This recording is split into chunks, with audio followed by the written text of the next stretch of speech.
Saya kan sebenarnya termasuk orang yang tertutup juga. Jadi waktu SMA itu sebenarnya kalau bergaul mungkin hanya dengan sebagian kecil orang.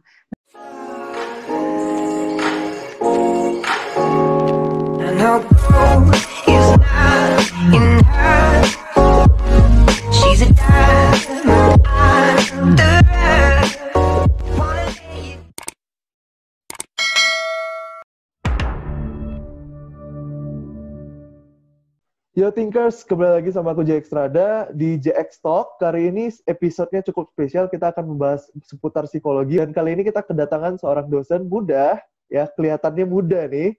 Dan dia adalah dosen di Universitas Sumatera Utara, Fakultas Psikologi. Langsung saja kita panggil Kak Suri Mutia Siregar, MPC Psikolog. Tepuk tangan dong.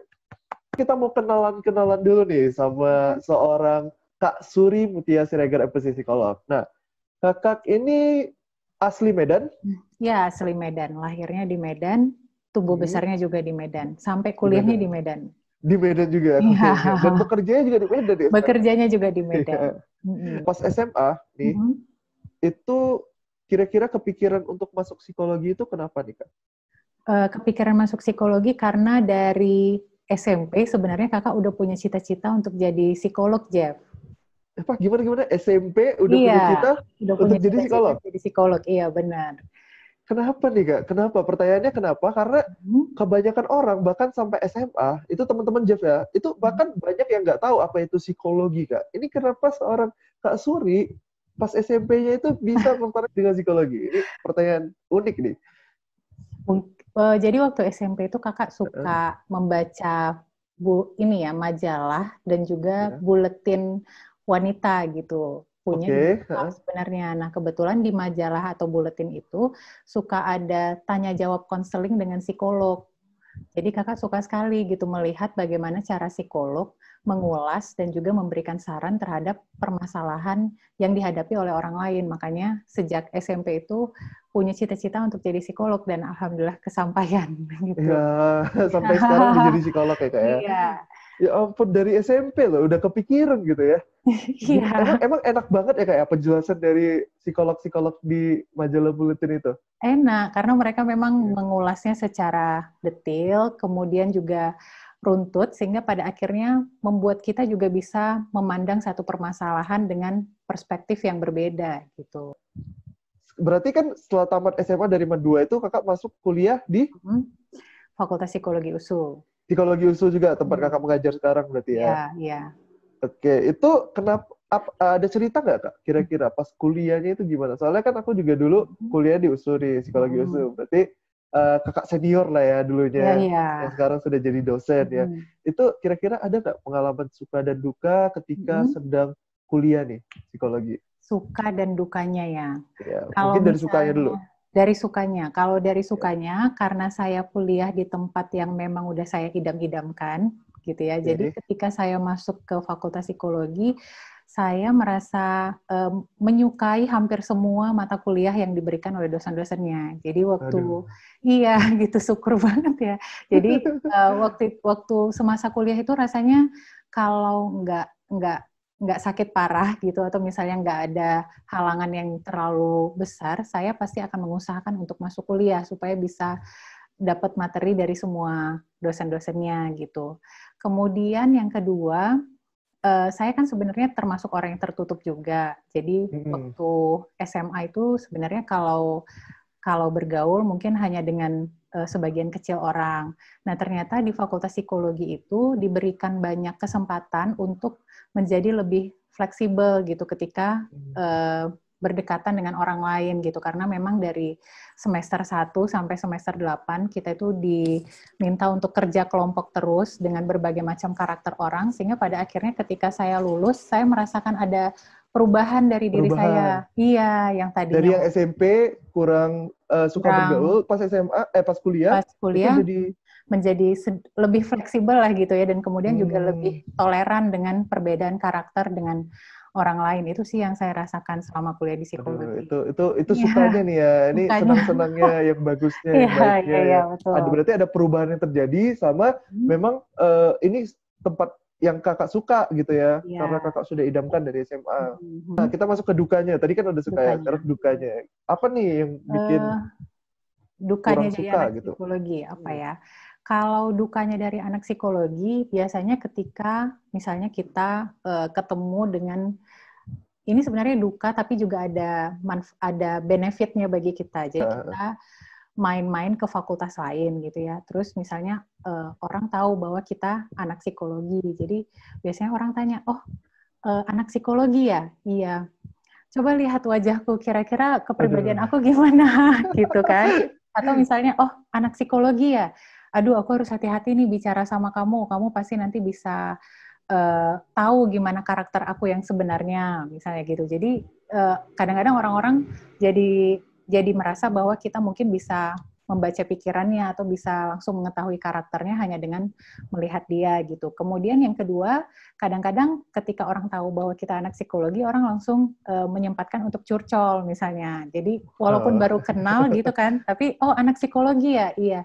Ih kebetulan aku baru putus sama pacar aku Aduh. misalnya, atau misalnya aku mau minta saran nih, aku mau PDKT sama cewek gitu, atau misalnya apa. Padahal baru kenal di situ gitu, tapi dia langsung mau Terbuka ya, ngobrol, langsung langsung langsung mau cerita, terbuka gitu. Iya, langsung minta mungkin pendapat ya. iya, mungkin kadang-kadang itu dukanya adalah ketika orang salah gitu ya Mengetahui apa yang kita mengetahui pelajari sebenarnya apa yang kita pelajari, tapi mungkin manfaat dari situ adalah kita jadi lebih cepat dekat dengan orang dengan yang orang mungkin baru. baru gitu, yang sebenarnya kalau di situasi normal perlu waktu lama mungkin untuk dekat, tapi Hmm. karena dia tahu kita anak psikologi dan misalnya langsung memanfaatkan itu untuk curhat gitu, jadi langsung dekat jadinya gitu aja.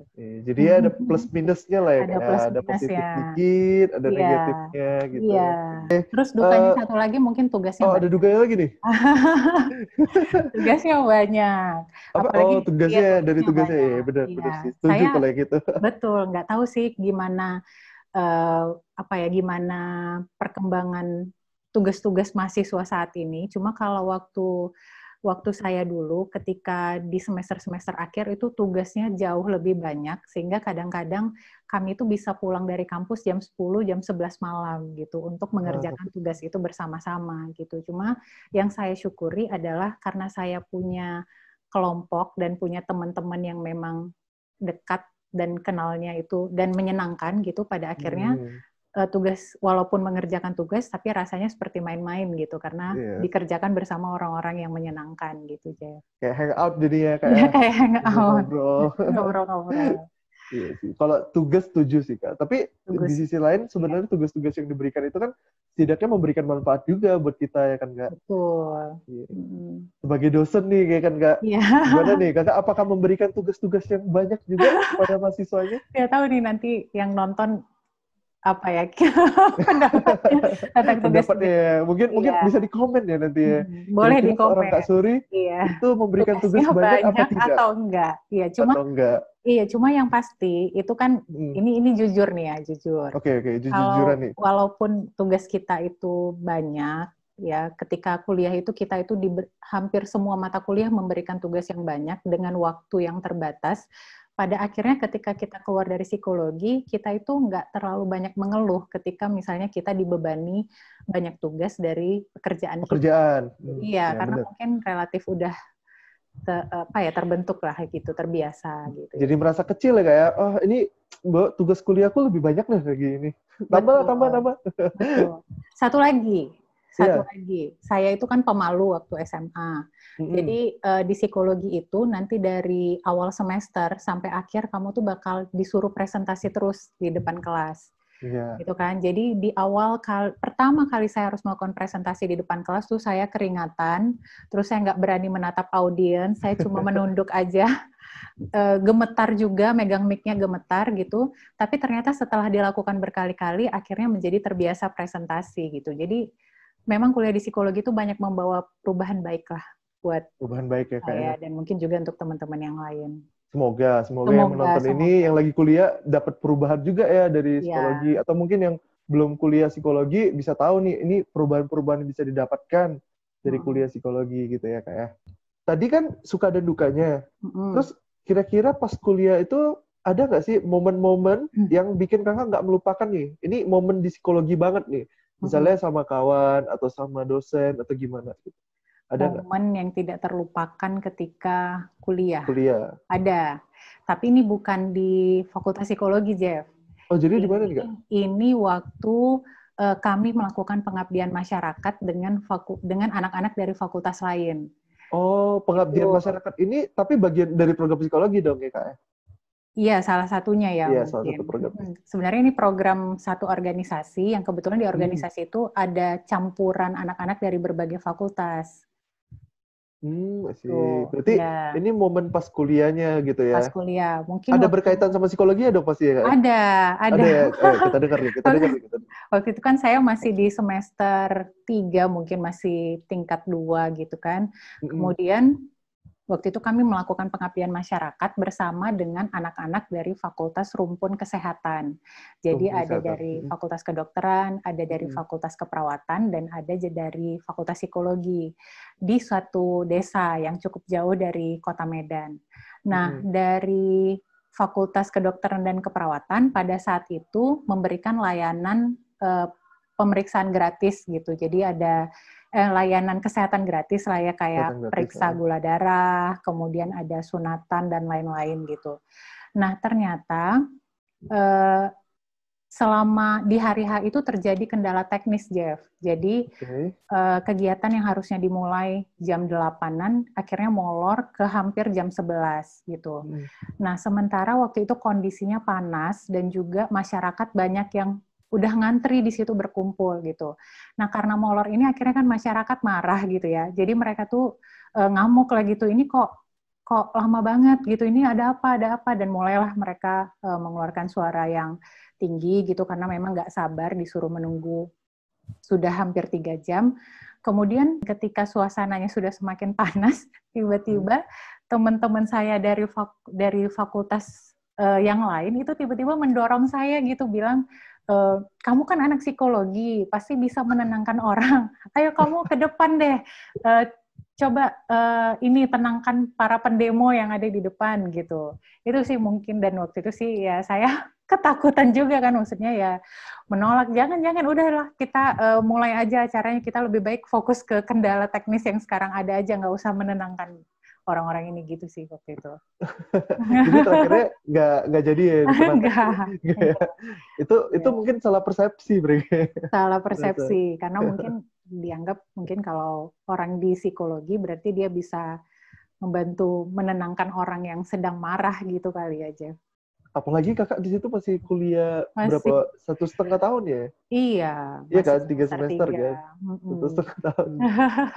Sejak saya jadi dosen ini, saya sering berpikir bahwa ternyata banyak yang salah kaprah ya tentang ilmu psikologi, dan mungkin jadi tanggung jawab kita bersama-sama gitu untuk menjelaskan ke masyarakat tentang apa sih yang sebenarnya kita pelajari di kampus. Kita pelajari, kita lakukan gitu ya. Iya.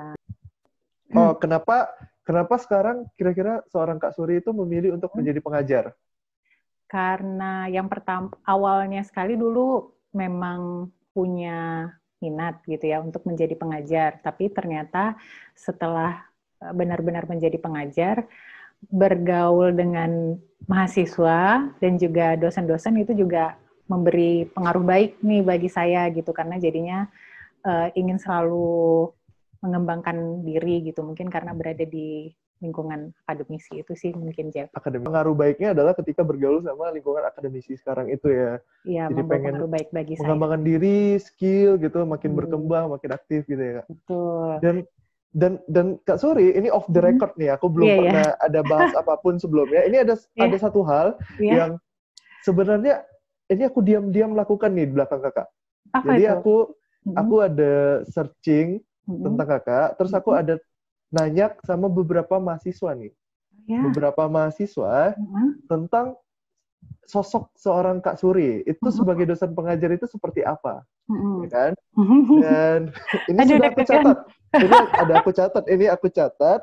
Terus seorang Kak Suri kan bilang kalau misalnya berada di lingkungan mahasiswa dan dosen itu memberikan pengaruh baik terhadap mereka. Dan ternyata itu juga dirasakan oleh mahasiswa-mahasiswa ini. Nah, ini aku catat nih. Kira-kira menurut kalian seorang Kak Suri itu seperti apa? Jadi ada beberapa jawaban yang aku rangkum karena ada yang sama, menjadi 5 nih. 1, dermawan. 2, nggak susah dicari. 3, fleksibel. 4, suka kasih motivasi soal bimbingan, saat bimbingan. Dan yang terakhir itu tidak pernah marah. Oh, Positif semua nih, positif. Bahkan aku sempat mencari kan, kira-kira ada nggak sih yang negatifnya nih? Masa positif semua kan? Boleh lah, nggak apa-apa. Nanti aku rahasiakan namanya kan. Nggak ada, Kak. Nggak ada. sih? Iya, positif semua, serius. Makanya ini membuat aku bertanya nih, kenapa Kakak bisa jadi dosen favorit mahasiswa-mahasiswa? Dan aku dengar nih, Kakak adalah dosen favorit kan, dipilih sebagai dosen favorit. Bukan dosen favorit, jadi teramah. Iya. Teramah di mahasiswa-mahasiswa. Kenapa nih Kak bisa terjadi? Apakah Kakak memang merasa kayak, aku harus ramah nih sama siswa, karena aku dulu tahu nih dosen-dosen tidak ramah itu seperti apa? Atau gimana nih ceritanya? Kok bisa sih jadi dosen teramah dan sampai mendapat banyak hal positif nih dari mahasiswa? Apa ya? Nggak tahu sih. Mungkin saya tuh percaya bahwa kalau kita ingin menguasai sesuatu dengan baik, maka kita itu harus mempelajarinya dengan hati yang senang, gitu. Jadi saya memang mungkin berusaha lah supaya mahasiswa-mahasiswa yang belajar di Fakultas Psikologi semuanya mendapatkan pengalaman yang menyenangkan. Sehingga kita mempelajari ilmu di psikologi itu dengan sebaik-baiknya, karena ilmu di psikologi itu kan menarik sekali, Jeff. Gitu. Iya, sebenarnya menarik banget sih. Iya, sayang sekali ketika kamu tidak menggali lebih dalam, tidak mau mendalami ilmu itu karena hati kamu nggak senang gitu. Padahal sebenarnya ilmu itu sangat menyenangkan. Dan jadi mereka nggak takut ya untuk nanya sama Kakak gitu ya lebih jauh. Kepinginnya gitu. Terus mungkin satu lagi, rasanya karena di psikologi kan kita selalu punya kontrak kuliah, terus kita juga punya aturan-aturan yang jelas. Jadi saya pikir mungkin itu jadi membuat kita nggak perlu banyak marah-marah juga kan, Jeff. Karena kalau misalnya kamu melakukan pelanggaran, konsekuensinya sudah ada gitu. Jadi kita tinggal menegakkan konsekuensi tanpa perlu untuk marah-marah sih. Emosi gitu ya. Iya, tinggal dijelaskan aja, karena kamu melakukan ini, maka kamu terpaksa harus mengambil konsekuensi yang ini gitu kan, udah sama-sama dewasa. Jadi kita juga udah sama-sama sepakat tentang konsekuensinya, dia tahu, saya tahu. Jadi buat apa marah-marah gitu kayak. Bagus sih. Tapi ada pertanyaan yang muncul nih Kak, karena sifat Kakak yang mungkin di mata mahasiswa itu terlalu ramah, baik. Pernah nggak nih ada mahasiswa yang ngelonjak, udah dikasih hati minta rumah dia, itu ada nggak kira-kira? Enggak. Mahasiswa seperti itu? Rasanya sampai sekarang belum pernah. Mudah-mudahan. Sebenarnya tidak ada ya Kak ya? Bukan. Tidak ada. Iya, jangan belum ya. Tidak ada. Mudah-mudahan tidak akan pernah ada gitu ya. Mungkin karena saya pikir sih mahasiswa-mahasiswa yang saat ini cukup memahami mengenai posisinya sebagai mahasiswa. Jadi ketika dia berhubungan dengan dosen pun cukup mengerti batas-batas yang harus dia jaga gitu. Apalagi kalau misalnya ketika berada di kelas, ketika memberikan kontrak kuliah atau di awal kuliah, kita udah kasih warning sana-sini, termasuk juga kalau kamu berhubungan dengan dosen, sebaiknya seperti apa gitu. Sehingga mungkin itu yang membuat interaksi menjadi lebih mulus ketika perkuliahan berlangsung.